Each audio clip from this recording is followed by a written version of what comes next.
welcome you to Deputy Director General of the Ministry of Foreign and Diaspora Affairs.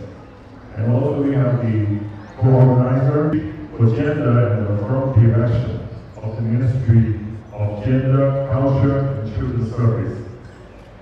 And His Excellency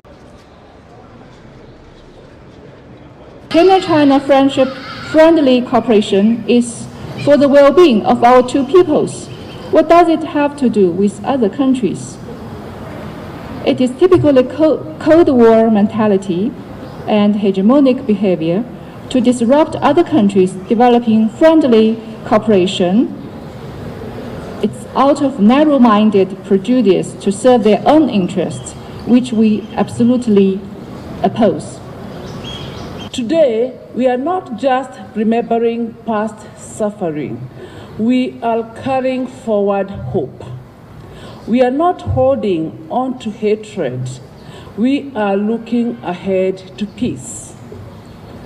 This history deeply resonates with Kenya and the nations of the global South.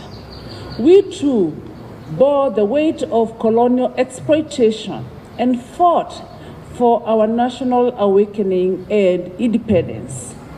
The Second World War, while imposed on us, paradoxically ignited a wave of national consciousness that accelerated the collapse of the colonial system and the birth of new independent nations. I'm happy of the title of the day today, the history.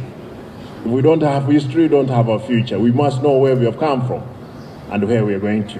Ladies and gentlemen, here in Kenya, we share a profound bond with China and other countries of global South.